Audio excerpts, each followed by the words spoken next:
نبی علیہ الصلوۃ والسلام جو بھی ہوتے ہیں وہ سراپا رحمت ہوتے ہیں،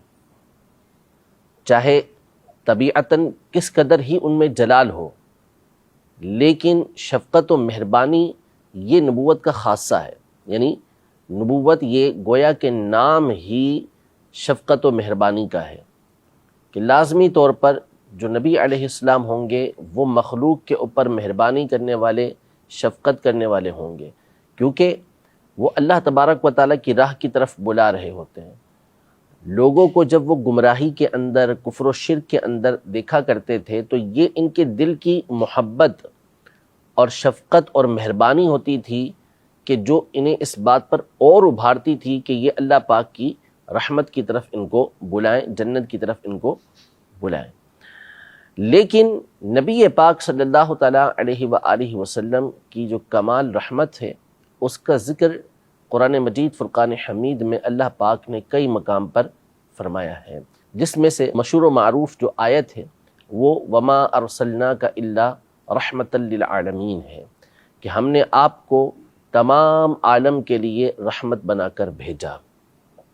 یعنی عالم آپ جانتے ہیں کہ ما سوی اللہ کو بولتے ہیں، یعنی اللہ کے علاوہ جو کچھ بھی ہے اس کو عالم کہا جاتا ہے۔ تو اس کا مطلب یہ ہوا کہ اللہ کے علاوہ ہر شے کے لیے نبی پاک صلی اللہ تعالیٰ علیہ وآلہ وسلم رحمت بنا کر بھیجے گئے ہیں، چاہے وہ جمادات ہوں، چاہے وہ حیوانات ہوں، چاہے وہ درخت ہوں، چاہے وہ پتھر ہوں، چاہے وہ انسان ہوں، چاہے وہ جنات ہوں، انسانوں میں سے چاہے وہ اہل ایمان ہوں یا کفار ہوں، اہل ایمان میں سے چاہے متقی افراد ہوں یا فاسق و فاجر افراد ہوں، ہر ایک کے لیے اس کے حساب سے نبی پاک صلی اللہ تعالیٰ علیہ وسلم کی ذات گرامی رحمت بنتی ہے۔ اس میں سے ایک بات یہاں پر یہ ذکر کی امام عز الدین ابن عبدالسلام رحمۃ اللہ تعالیٰ علیہ نے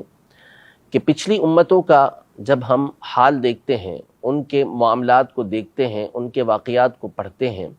تو یہ بات بالکل واضح ہوتی ہے کہ انبیاء کرام علیہم السلام جب اپنی قوم کو اللہ پاک کی طرف بلاتے اور وہ قومیں اپنے نبی علیہ الصلوۃ والسلام کو جھٹلاتی،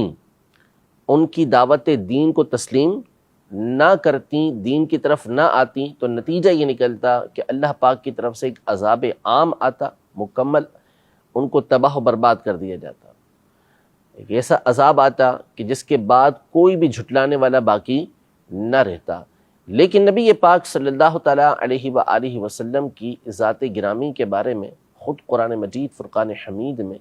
اللہ پاک نے یہ ارشاد فرمایا کہ وَمَا كَانَ اللَّهُ لِيُعَذِّبَهُمْ وَأَنْتَ فِيهِمْ، کہ اللہ کی یہ شان نہیں کہ جب تک آپ ان کے درمیان تشریف فرما ہے اللہ ان کو عذاب دے۔ اگر اس آیت سے پہلے آیت کی طرف آپ آئیں تو اس میں آپ یہ دیکھیں گے کہ وہاں یہ ذکر موجود ہے کہ کفار نے نبی پاک صلی اللہ تعالیٰ علیہ وآلہ وسلم کی بارگاہ میں یہ کہا تھا کہ آپ جو کچھ کہہ رہے ہیں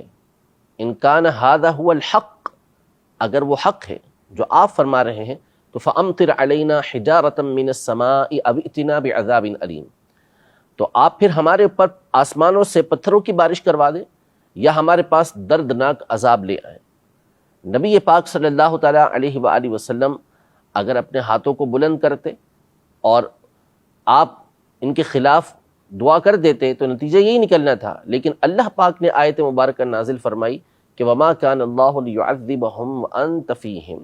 کہ اللہ کی یہ شان نہیں کہ وہ ان لوگوں کو عذاب دے، یعنی عذاب عام دے جس میں یہ سارے تباہ و برباد ہو جائیں جبکہ آپ ان کے درمیان تشریف فرما ہے۔ تو نبی پاک صلی اللہ تعالیٰ علیہ وآلہ وسلم کی رحمت یہ ہوئی کہ آپ کے جھٹلانے والوں کو مکمل طور پہ تباہ و برباد نہیں کیا گیا، اور آپ کی امت کے اپنے گناہگار جو سیاہکار لوگ ہیں جن کے گناہ ہیں ان کو بھی اللہ پاک نے آپ صلی اللہ تعالیٰ علیہ وآلہ وسلم کی رحمت کی وجہ سے معاف فرما دیا اور ان کو مہلت اللہ پاک نے عطا فرمائی،